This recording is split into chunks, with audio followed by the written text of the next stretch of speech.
안녕하세요. 오늘 신명기 10장부터 12장 읽으면서 함께 문제를 풀도록 하겠습니다.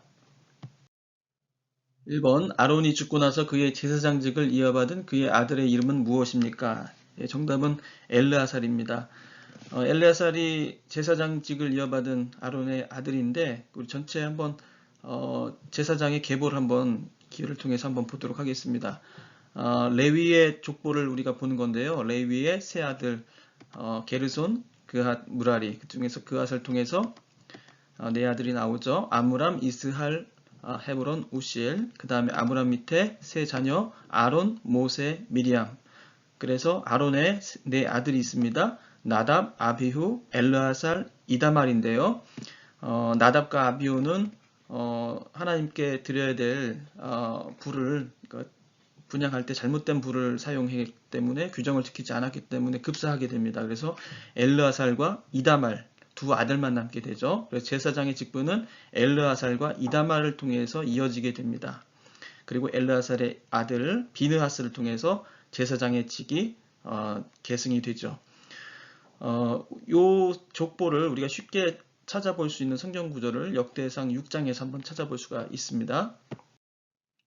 역대상 6장을 보시면 레위의 후손들의 이름이 나와 있습니다. 이 후손들의 이름이 곧 제사장의 계보라고 보시면 되겠어요. 그래서 레위, 그핫, 아므람 되어 있고, 그 다음에 이제 녹색으로 되어 있는 부분이 이제 아론의 후손들의 이름으로 표시되어 있습니다. 그리고 이제 노란색 부분으로 다시 사독으로 시작되는 이름이 나와 있고요.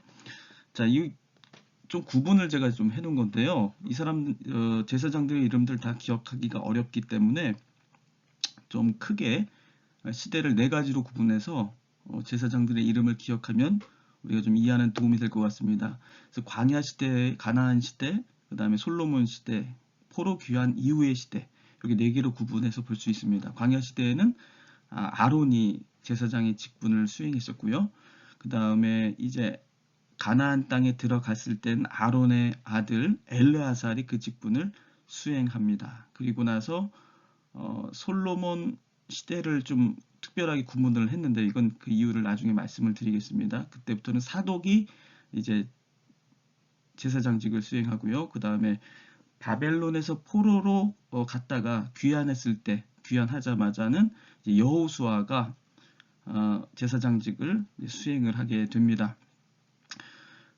그리고 특별히 구분해서 이제 봐야 될 부분이 솔로몬인데요. 솔로몬 해놓고 제가 제사장 독점이라고 그렇게 써놨습니다. 그게 무슨 뜻이냐면은 이전에는 그러니까 사독 8절에 나와 있는 사독 이전에는 엘르아살 계열과 이다말 계열의 아들들이 번갈아 가면서 제사장을 수행했어요. 이게 무슨 말이냐면은 우리가 이제 요거를 이해하기 위해서 다음 역대상 24장 말씀을 한번 살펴봐야겠습니다. 역대상 24장에 보면 제사장 직분을 맡은 사람들 이야기가 나오는데 이절에 보시면요. 엘르아살과 이다말이 제사장의 직분을 행하였더라 이렇게 되어 있어요. 그러니까 아시는 대로 아까 다 말씀드렸듯이 나답과 아비후는 일찍이 죽었습니다. 그래서 두 아들, 아론의 아들 중 두 아들이 남았어요. 엘르아살과 이다말이 남았는데 그들이 제사장의 직분을 함께 수행한 거예요.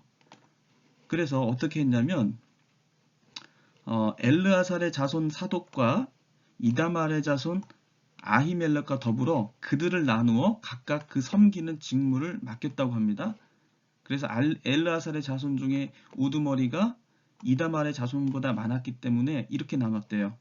엘르아살 자손의 제사장이 16명이고요. 그 다음에 이다말의 자손은 8명이에요. 총 합해서 24명이 되겠죠. 24명. 24명의 제사장이 있는데 이 제사장의 이름을 놓고 제비를 뽑습니다. 그래서 순서를 1번부터 24번까지를 쭉 뽑아놔요. 그리고 나서 그러니까 제사장의 일을 이 순서대로 맡기는 거예요. 그래서 한 달이 4주가 있다고 한다면 첫 번째 주와 두 번째 주는 첫 번째 뽑힌 사람이 하고 그 다음에 세 번째 주와 네 번째 주는 두 번째 뽑힌 사람이 하고 이런 식으로 제사장의 직분을 나누어 맡게 된 거예요. 그러니까 한 달에 2명의 제사장이 투입이 되니까 12달이면 24명이 되겠죠. 그래서 딱 맞죠. 이런 식으로 엘르아살 계열과 이다말 계열이 함께 제사장의 직분을 맡게 되었습니다. 예, 사독이 이제 제사장을 독점하게 된 결정적인 사건을 알아보려면 다윗 왕으로 돌아가야 합니다. 두 사람을 알아야 되는데 하나는 사독이고 하나는 아비아달이라는 사람입니다. 사독은 다윗 왕에게 충성을 보였던 제사장이었고 엘르아살 대제사장이 계열에 속한 사람이고요. 다른 한편 이다말 계열에도 이제 제사장이 있는데 그게 바로 아비아달이라는 그런 사람이었어요. 그런데 이다말 계열인 아비아달에게서 더 이상 제사장이 나오지 않게 되었어요. 그리고 이제 엘르아살 계열인 사독의 후손이 제사장의 그 모든 권한을 독점하는 이런 결정적인 사건이 벌어지는데, 여러분도 아시겠지만은 다윗은 2번의 반란 사건을 겪습니다. 자신들의 아들들로 인해서 일어난 사건들인데 왕권 찬탈을 위해서 2번 반란이 일어나죠. 한 번은 압살롬이고 두 번째는 아도니아의 반란입니다. 그런데 이 두 번째 아도니아의 반란에서 사독과 아비아달의 태도가 극명하게 갈렸어요. 사독은 왕권을 찬탈하려는 아도니아의 그 시도를 알고서는 거리를 두고 반대를 했습니다. 그런데 아비아달은 아도니아의 편에 서게 되죠. 결국 이제 반란이 진압되고 나서 당연히 다윗은 이제 제사장으로서 이제 사독에게 그 모든 권한을 넘겨줍니다. 그리고 솔로몬을 왕으로 기름 부을 제사장으로 사독을 지명을 하죠.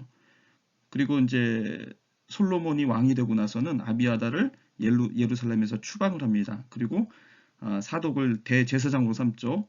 그래서 사독은 솔로몬 왕 시대에 제사장으로 임명된 첫 번째 왕이 되게 됩니다. 그리고 이 이후로부터는 더 이상 이다말 계열의 제사장은 나타나지 않습니다. 이때부터는 오로지 엘르아살의 계열의 이제 제사장들만 이제 등장하게 되죠. 그래서 이게 결정적인 사건이 되었기 때문에 우리가 사독이라는 제사장의 이름을 한번 꼭 기억하면 좋을 것 같습니다.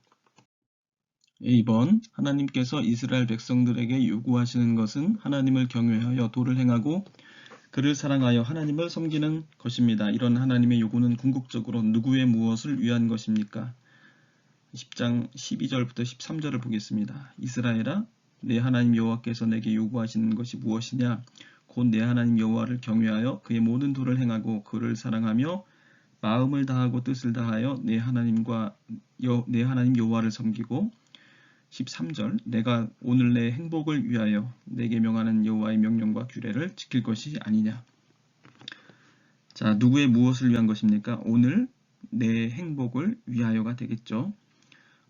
되게 짧은 문구이기 때문에 쉽게 지나칠 수 있는 그런 뭐 당연해 보이는 그런 말이기도 하고요. 그래서 지나칠 수 있는 말이기도 한데 어떻게 보면 되게 중요한 말인 것 같습니다. 우리가 하나님을 경외하고 사랑하고 하나님의 율법을 지켜야 되는 그 궁극적인 하나님의 뜻은 무엇일까? 왜 그렇게 하게 하셨을까? 그건 바로 우리의 행복을 위한 것이라는 사실이죠.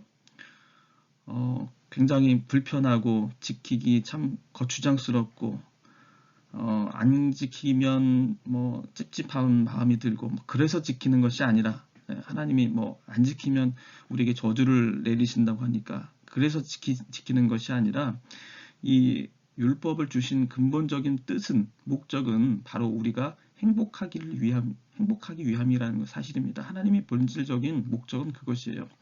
그렇기 때문에 하나님 말씀을 지켰을 때 나타나는 우리의 모습은 행복이어야 된다는 것입니다.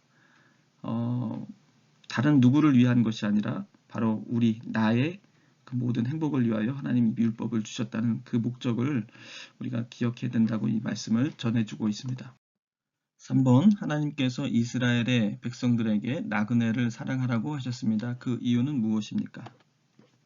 18절, 고아와 과부를 위하여 정의를 행하시며 나그네를 사랑하여 그에게 떡과 옷을 주시나니 너희는 나그네를 사랑하라. 전에 너희도 애굽 땅에서 나그네 되었음이니라.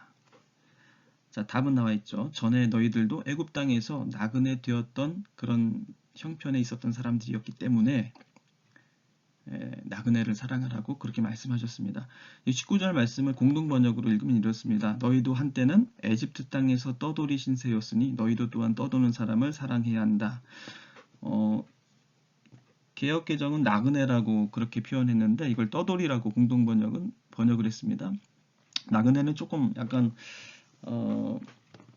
여행을 하는 사람 이런 느낌이 좀 있어요. 좀 확 와닿진 않는데 그걸 이제 공동 번역에서는 좀 더 정확하게 표현을 한 것 같습니다. 떠돌이, 떠돌이란 말이 훨씬 더 정확한 표현 같아 보여요. 왜 그러냐면은 떠돌이가 바로 이제 하비루라는 히브리 말로 하비루라는 단어인데요. 이 하비루라는 말 자체가 떠돌아다니는 사람, 집 없는 사람들, 가난한 사람들을 의미하는 그런 단어예요. 그 하비루가 바로 성경에서 말하는 히브리인이라는 단어입니다. 히브리인이라는 말은 되게 좀 업신여기고 천하게 여기면서 낮춰 부르는 표현인 것이죠. 성경에서도 그렇지 않았습니까? 히브리인 할 때는 굉장히 좀 낮춰서 멸시하면서 부르는 그런 단어예요. 바로 야 떠돌이들, 집도 없는 사람들 뭐 이런 식으로 불렀던 그런 단어입니다. 그러니까 지금 새로운 약속의 땅에서 그들이 정착하여 살고 있지만은 너희들의 뿌리는 어디였는가? 너희들의 원래 살아왔었던 그 곳은 어디였는가? 너희들이 지금 앞에서 보고 있는 떠돌이와 같은 사람들, 그게 너희들이 살았던 원래의 모습이라는 것이죠. 그러니까 그들을 너희들이 멸시하고 그들을 환대하지 못하고 박대하면은 그 뭡니까? 너희들의 원래의 신분, 원래 너희들이 떠돌이 신세로 노예로 살아왔던 그 조상들의 삶들을 너희들이 기억하지 못하고 잊어버리는 것이다라고 하는 것이죠. 그리고 그 조상들을 구원해 주신 하나님의 은혜를 너희들이 기억하지 않는 것이다.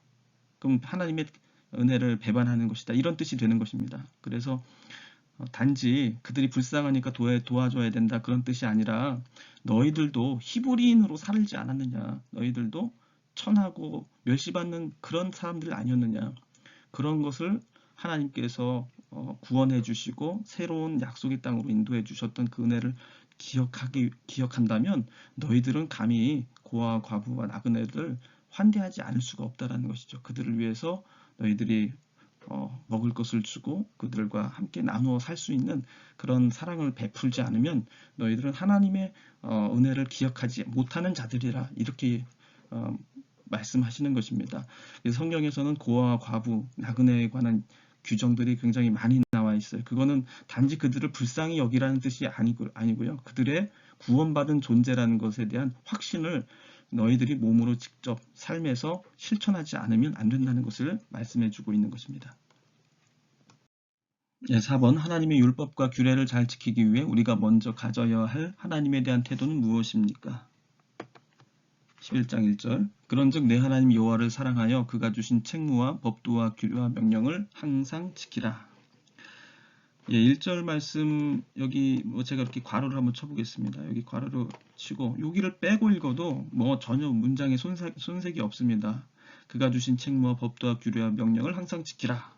자, 이렇게 해도 사실은 문장이 성립이 되는데 이 말씀이 지금 들어가 있다는 건 굉장히 중요한 뜻이 있겠죠. 그러니까 책무와 법도와 규례와 명령을 지켜야 되는데 그것을 지킬 수 있는 근거는 어디에 있습니까? 그 근거는 바로 여호와를 사랑하는 것이다. 자, 여호와를 사랑하는 것과 명령을 지키는 것은 불가분의 관계라는 것을 말해주고 있는 것이죠. 사랑하지 않으면 율법을 지킬 수 없다라는 거예요. 사랑 없이 지키는 율법은 뭐가 되게 할까요? 율법은 죄를 만들어낼 뿐이라는 것입니다. 사랑이 없는 율법은 오히려 죄를 만들어내고 죄인을 양산해내고 죄인으로 낙인 찍고 그리고 서로 정죄하는 그런 불행한 법이 될 수밖에 없다는 것이죠. 그래서 율법에는 바로 사랑이라는 그 기본 정신이 전제되어 있어야 하는 것입니다. 율법을 지키지 않으면 저주를 받고 율법을 지켜서 나의 의로움을 드러내기 위해서 지키는 그런 율법이 아니라 하나님을 사랑하는 그 마음으로 우리가 먼저 기본 태도를 가진다면 율법은 저절로 지켜지게 된다는 것이에요. 어떻게 보면 이 말씀이 신명기가 쓰여진 가장 기본적인 목적을 담고 있는 말씀입니다. 제 이스라엘의 이제 새로운 땅으로 들어온 2세대 백성들이 하나님의 율법을 어떻게 대할 것인가. 지금까지의 자기 1세대 부모들의 세대들의 그 경험들을 돌아보면은 그들에게는 규례와 명령이 항상 옆에 있었어요. 모르지 않았습니다. 그런데 항상 그것을 어기게 되었죠. 거기에는 바로 이 율법을 주신 하나님의 뜻과 목적을 그들이 기억하지 못했기 때문이에요. 그래서 그들에게는 지금 2세대 새로운 땅에서 정착하는 백성들에게는 바로 이 말씀을 신명기를 통해서 주고자 하는 것입니다. 여호와를 사랑하는 것, 그것이 바로 곧 율법이다. 사랑과 하나님을 사랑하는 것과 율법은 서로 다른 얘기가 아니에요. 같이 하나로 통하는 그러한 본질적인 문제라는 사실을 가르쳐 주고 있습니다. 5번, 하나님의 말씀을 준행할 때 하나님은 약속의 땅을 주신다고 약속하십니다. 약속의 땅과 애굽 땅은 어떻게 다르다고 말합니까? 이 비교가 10절, 12절 이 사이에 나와 있는데 10절 보시면요. 내가 들어가 차지하려는 땅은 내가 나온 애굽 땅과 같지 아니하니, 자, 어떻게 같지 않다고 얘기합니까? 애굽 땅은 어떻다고 얘기하죠? 거기에서는 너희가 파종한 후에 발로 물대기를 채소밭에 댐과 같이 하였거니와, 자, 농작물을 심은 다음에 물을 발로 댔다고 합니다. 발로 댔다는 말의 뜻을 정확하게 직역할 수도 있고요. 발로 정말 물을 댔을까 이렇게 할 수도 있고요. 아니면은 물을 댈 때 물을 길어다가 밭으로 이제 날라야 되기 때문에 발을 당연히 사용할 수밖에 없겠죠. 그래서 힘들게 고생스럽게 라는 뜻으로 볼 수도 있어요. 그래서 다른 영어 성경에는 그냥 고생한다라는 뜻으로 그렇게 번역한 성경도 있고요. 그래서 고생스럽게 그들이 왜 고생스러웠습니까? 바로 농장주 또 왕의 명령에 따라서 노예의 신분으로 살았던 그들은 왕의 명령에 따라서 나일강에서 물을 길어 옮길 수밖에 없는 그런 고역을 치렀어야 했죠. 거기는 그렇게 해서 돌아가는 땅이에요. 누군가의 명령과 그것을 복종해서 고생하면서 물을 인위적으로 길어다가 뿌려야만 채소를 키울 수 있는 그런 땅이었다. 근데 11절 어떻습니까? 너희가 건너가서 차지할 땅은 산과 골짜기가 있어서 하늘에서 내리는 비를 흡수하는 땅이다. 자, 되게 좀 반어적인 표현이 들어가 있습니다. 새로운 땅은요, 산과 골짜기가 있어요. 산과 골짜기가 있다는 것은 굉장히 좋은 땅일까요? 안 좋은 땅일까요? 안 좋은 땅일 가능성이 많죠. 일단 경작할 수 있는 지형으로는 적합하지가 않으니까요. 그러니까 어떻게 보면 산과 골짜기가 있다는 것은 농사짓기 어려운 땅, 풍요로운 땅과는 거리가 멀어 보입니다. 그런데 그렇게 말하지 않아요. 산과 골짜기가 있어서 오히려 어떻습니까? 하늘에서 내리는 비를 흡수하는 땅이라고 말합니다. 하늘에서 내리는 비를 흡수하는 땅이라는 뜻은요, 하늘에서 하나님이 주시는 비를 통하여서만 살아갈 수 있는 땅이다라는 것입니다. 애굽 땅은 왕의 통치와 그의 명령에 따라야 한 노예들의 그런 억압적인 그런 통치 구조를 통해서 유지되는 땅이라고 한다면 11장은 하나님의 은혜를 통해서 유지되는 땅, 그렇게 비교될 수가 있겠죠. 그래서 어디가 풍요로운 땅이고 기름진 땅인가, 그건 너무나도 자명해요. 애굽 땅, 이집트는 아주 풍요로운 기름진 옥토를 가진 그런 곡창지대입니다. 반면에 이쪽 가나안 땅은 농사짓기에 너무나도 불편하고 아주 험준한 그 산들로 뒤덮인 그런 땅이죠. 물이 없고요. 분명히 이쪽 가나안 땅이 더 불리한 땅입니다. 그럼에도 불구하고 그 기준이 달라요. 그 기준은 누구의 힘으로 살아가는 땅인가. 이집트는 왕의 또 억압적인 통치에 의해서 사람의 모든 권리와 모든 인격과 존엄이 다 말살되는 그런 땅에서 유지되는 땅이고요. 그리고 하나님이 주신 새로운 땅은 하나님의 은혜로 모든 사람들이 똑같이 그 은혜를 누리고 살아갈 수밖에 없는 그러한 땅이라는 것입니다. 그래서 12절, 내 하나님 여호와께서 돌보아 주시는 땅이라 연초부터 연말까지 내 하나님 여호와의 눈이 항상 그 위에 있느니라. 그래서 하나님이 돌보아 주시는 땅, 하나님의 은혜가 없이는 살아가지 못하는 땅, 그렇게 그 땅의 성격을 규정하고 있습니다. 그림을 몇 개 준비했는데 이거는 이제 이집트에서 나온 그 벽화예요. 벽화에 보면 지금 이 두레박으로 뭔가를 길어 오르는 모습이죠. 바로 나일강에서 물을 길어서 이 지렛대의 원리를 통해서 밭으로 이 물을 뿌리는 그런 관계 방식입니다. 사진을 보면 이런 방식으로 물을 댔다고 합니다. 예, 뭐 그냥 참고하시라고 보여드리는 사진입니다. 자, 그래서 이제 하나님 약속의 땅과 그리고 애굽 땅을 이렇게 대조적으로 이렇게 비교를 해놓고 있어요. 그래서 신명기는 어떻게든 애굽 땅을 기억하고 거기서 구원해 주신 하나님의 은혜를 기억하라는 그런 대조적인 어떤 그 두 평행 구조가 전체적으로 계속 반복해서 나온다는 점이 특징이라고 볼 수 있습니다. 6번 하나님의 말씀을 잊지 않고 기억하기 위한 구체적인 방법을 일러주십니다. 그 방법들은 무엇입니까? 이제 18절부터 20절 말씀을 보겠습니다. 이러므로 너희는 나의 이 말을 너희의 마음과 뜻에 두고 또 그것을 너희의 손목에 매어 기호를 삼고, 자, 첫 번째 손목에 매어 기호를 삼고, 그다음 두 번째 미간에 붙여 표를 삼으며, 자, 19절 또 그것을 너희의 자녀에게 가르치며 집에 앉아 있을 때든지 길을 갈 때든지 누워 있을 때든지 일어날 때든지 이 말씀을, 자, 세 번째 말씀을 강론하고, 20절 또 내 집 문설주와 바깥문에 기록하라. 자, 그래서 네 가지가 나와 있어요. 손목에 매어 기호를 삼고, 미간에 붙여 표를 삼고, 말씀을 항상 강론하고, 네 번째 문설주와 바깥문에 말씀을 기록하라, 이렇게 되어 있습니다.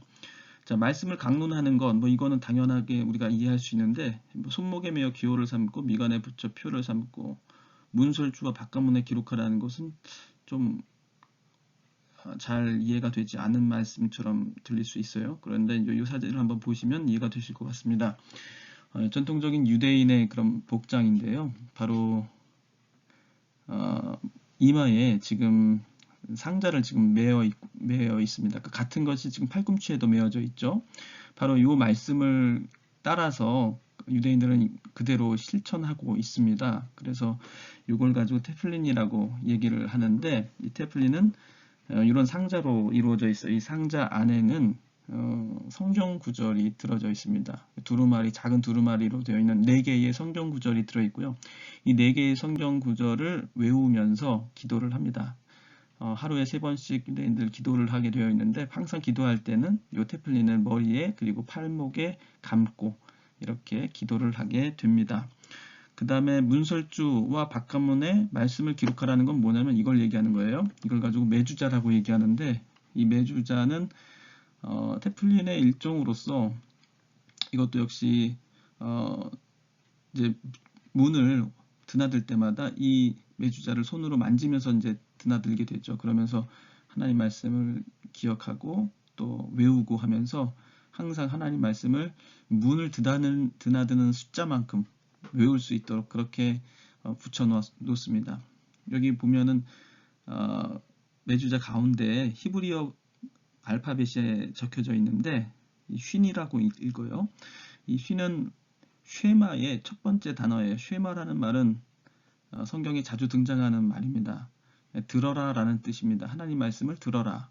그런 뜻의 쉐마라는 뜻의 단어의 그 첫 글자를 바로 이 매주자에다가 새겨 놓았습니다. 그래서 항상 하나님 말씀을 들어라 라는 그런 의미로 그렇게 조각을 해 놨고요. 요거는 아무래도 이제 이집트에서 하나님께서 첫째 것의 죽음의 재앙을 내리셨을 때 그 재앙을 피해갈 수 있도록 문설주의 어린 양의 붉은 피를 바르게 하셨던 그것과 유사하다고 볼 수가 있겠죠. 그때 그 하나님의 은혜, 말씀을 순종하고 그 말씀을 따랐을 때에 그 모든 재앙을 피해간 것처럼 그들도 이 하나님의 말씀을 문설주에다가 붙여놓고 이 말씀을 통해서 하나님의 모든 재앙들이 하나님의 그 모든 보호와 인도하심 속에서 그들이 살 수 있다는 사실을 상고하는 거예요. 회상하고 기억하는 것이겠죠. 그래서 이거 자체가 출애굽에 대한 역사를 기억하는 것과 관련이 있다고 그렇게 볼 수가 있겠습니다. 8번 하나님은 가나안 땅에서 율법에 순종할 때 복을, 거역할 때 저주를 내리신다고 하셨습니다. 축복과 저주가 내려지는 산은 각각 어디입니까? 11장 29절에 보시면요. 내 하나님 여호와께서 내가 가서 차지할 땅으로 너를 인도하여 들이실 때에 너는 그리심산에서 축복을 선포하고 에발산에서 저주를 선포하라. 그리심산은 축복이고요. 에발산은 저주입니다. 이걸 우리가 지도를 통해서 보면 조금 더 가깝게 느껴질 것 같은데요. 예, 여기가 이제 빨간 점으로 되어 있는 부분이 바로 그리심산과 에발산이 있는 그런 장소입니다. 이걸 확대한 것이 오른쪽의 사진이고요. 북쪽에는 에발산 그리고 그리심산은 남쪽에 이렇게 위치하고 있습니다. 이 산을 우리가 두 산을 좀 기억해 보면 좋을 것 같은데요. 왜냐하면 역사적으로도 이 지역은 굉장히 중요한 위치를 차지하고 있습니다. 그러니까 그리심산과 에발산이 있는 곳이 바로 세겜이라는 도시인데요. 세겜은 많이 들어보셨을 거예요. 바로 사마리아 지역의 가장 중요한 도시라고 볼 수 있습니다. 역사적으로는 이스라엘이 남과 북으로 분단되어 있을 때에 즉 10개의 지파가 모여서 북이스라엘을 이루고요. 유다 왕국을 중심으로 남유다가 만들어졌죠. 그랬을 때 이 북이스라엘을 중심으로 북이스라엘이 형성되었던 건 바로 이 세겜이라는 도시를 중심으로 세워집니다. 그러니까 한마디로 북이스라엘의 수도가 바로 세겜이었는데 그 세겜이라는 그 도시의 그 수도의 양옆에는 그리심산이 있었고 에발산이 있었던 것이죠. 굉장히 좀 그 상징적입니다. 그러니까 왼쪽에는 아래쪽에는 하나님의 축복의 산이 있고 오른쪽에는 하나님의 저주의 산이 있는 거예요. 그래서 축복을 할 때는 그리심산에서 축복을 하고요. 저주를 할 때는 에발산에서 저주를 하게 됩니다. 사람들이 이 도시에 있는 사람들이 이 양쪽 산을 보면서 뭘 생각하게 되냐면 하나님의 축복과 저주, 하나님의 말씀을 지키는 것의 중요성을 항상 이 산을 보면서 생각하게 된다는 것이죠. 이곳을 이렇게 산을 더 확대해서 볼 수가 있습니다. 여러분들이 보시기에 어느 산이 그리심산이고 어느 산이 에발산처럼 보이시나요? 산의 특징을 보면 좀 쉽게 구별해 볼 수가 있는데요. 왼쪽은 조금 나무들이 많이 있어요. 근데 오른쪽에는 땅이 많이 보이죠. 그래서 나무가 많이 보이지 않는 땅입니다. 그래서 누가 딱 처음 보더라도 왼쪽이 참으로 풍요로운 그런 축복의 땅이구나 이렇게 생각이 들 정도로 나무가 많고 오른쪽은 반대인 경우죠. 그래서 왼쪽이 그리심산이고 오른쪽이 에발산이 되는 겁니다. 그래서 이 산의 양쪽의 간격은 그렇게 멀지가 않아요. 약 1마일 정도밖에 되지 않는 가까운 그런 거리고요. 그 사이에 도시가 형성되어 있습니다. 그래서 도시의 사람들이 이 산을 보면서 굉장히 좀 극명하게 하나님 말씀의 축복과 저주 그 의미를 항상 보면서 되새겼을 것 같아요. 그리심산은 특별히 기억할 필요가 있는데요. 그리심산은 수가성의 한 사마리아의 여인이 예수님을 만났을 때에 또 등장하는 그런 지역입니다. 그러니까 사마리아 지역 자체가 바로 어떻게 보면은 배척당한 땅, 멸시당하는 땅 그런 땅으로 이제 사람들 머릿속에 인식이 되어 있는데 그건 오래된 역사를 가지고 있죠. 북이스라엘과 남유다로 분단되어 있을 때에 서로 이념적인 대립, 종교적인 대립 이런 것들이 아주 치열했던 그 시기로 거슬러 올라갑니다. 그래서 굉장히 오래된 그런 역사를 가지고 있어요. 그랬을 때에 북이스라엘 사람들이 자신들의 종교적인 정통성을 유지하기 위해서 성전을 세우게 되는데 왜냐하면 예루살렘에서 예배를 드릴 수가 없으니까 비록 거기에 하나님의 법궤가 있긴 하지만 거기는 분단되어 있기 때문에 갈 수가 없는 땅이죠. 그렇기 때문에 그렇다고 예배를 드리지는 않을 수 없으니까 그리심산에다가 예배의 장소를 정하고 여기서 예배를 드리게 됩니다. 그래서 어떻게 보면 즉 오랫동안 이스라엘에는 두 개의 예배의 장소가 있었던 거죠. 그리심산과 예루살렘. 그래서 사람들은 그리심산에서 오랫동안 예배를 드려왔고 여기가 어떻게 보면 북이스라엘에는 성지라고 볼 수가 있습니다. 남쪽 유다의 입장에서는 또 다윗 왕조의 시각에서는 그리심산은 뭡니까? 우상숭배에 불과한 거예요. 그래서 계속 그 이쪽 북쪽 사람들을 우상 숭배를 하고 황소를 예배하고 이런 식으로 굉장히 종교적으로 공격을 하고 그들의 종교적인 행위를 우상 숭배로 규정하면서 많은 그런 갈등과 대립들을 가져왔었어요. 그래서 그것이 굉장히 오래 가고 그게 포로에서 귀환했을 때 새롭게 이제 예레미야를 중심으로 그 느헤미야를 중심으로 해서 새롭게 성벽 재건 사업이 벌어질 때도 사마리아 사람들이 참여하는 문제를 두고서도 갈등을 빚고 엄청나게 많은 일들이 벌어졌었는데 그때 그 모든 것의 중심에는 요 세겜과 그리심산이라는 곳이 있다라는 사실을 우리가 기억해두면 성경을 이해하는데 많은 도움이 될 것 같습니다. 10번 약속의 땅에 들어가서 제사를 드리고 고기와 제물을 먹을 때 누구와 함께 먹어야 한다고 하셨나요? 10절 보시면요. 자녀와 노비 그리고 레위인 이렇게 이들과 함께 고기와 제물을 나누어 먹어야 한다 이렇게 되어 있습니다. 우리가 주의해서 볼 것은 노비가 들어가 있다는 것, 그 다음에 레위인이 들어가 있다는 것, 이것이 이제 좀 특별한데요. 성경은 항상 이제 노예들에 대한 규정들을 아주 상세하게 다루고 있습니다. 왜냐하면 그들이 이미 이집트에서 노예 생활을 했던 자들이었고 또 그들이 그 안에서 핍박을 받았을 때 하나님이 구해 주셨거든요. 그래서 그들의 신분 상태가 노예였기 때문에 이제 새로운 약속의 땅 그 안에서는 이것과는 다른 새로운 어떤 규정들이 필요했던 것입니다. 물론 노예 제도가 아예 없어졌으면 어땠을까라는 그런 이상적인 생각도 해보지만은 어쨌든 성경이라는 것은 하나님의 역사는 그래도 그 당시의 문화와 그 시대의 상황 속에서 이루어지는 거기 때문에 노비 자체가 부정되는 그런 시대는 아니었기 때문에 그걸 부정할 수는 없는 거고요.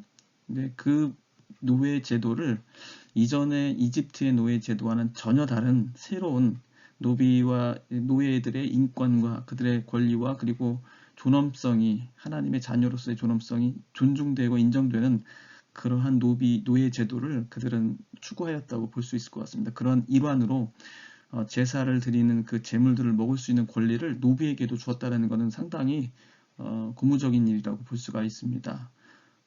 고기와 제물을 먹을 수 있는 것은 거룩한 자들이 먹을 수 있는 거거든요. 그런데 이 노예들도 하나의 하나님의 백성의 구성원으로서의 자격을 갖추고 있다는 사실을 인정해 주는 겁니다. 그리고 특별히 이 음식을 나눠 먹는 주체가 레위인도 함께 포함이 되어 있어요. 가장 구별된 자들이죠. 거룩한 자들인데 그들과 함께 노비가 함께 음식을 먹을 수 있다는 사실은요. 굉장히 그들이 지향했던 사회가 얼마나 평등하고 또 인권이 존중되는 그런 사회를 지향하였는가. 그것이 이집트의 노예 제도와는 전혀 다른 그런 이상적이고 또 하나님이 원하시는 평등 사회를 지향하는 그런 실천적인 지침이었는지 우리가 이런 사례를 통해서 확인해 볼 수가 있습니다. 이것은 성경이 지향하는 그런 정신이기도 하고요. 이 노예에 관한 여러 가지 노예의 권리와 또 인권을 옹호하는 그런 다양한 그 율법 규정들이 앞으로도 계속 나올 것입니다. 그때 나올 때마다 계속 또 설명드리도록 하겠습니다. 예, 지금까지 신명기 10장부터 12장까지를 함께 읽고 문제를 풀었습니다. 지금까지 시청해 주셔서 대단히 감사합니다. 다음 돌아오는 시간까지 다음 성경 문제 열심히 읽으시고 많은 은혜 받으시기를 바랍니다. 그러면 마치겠습니다. 감사합니다.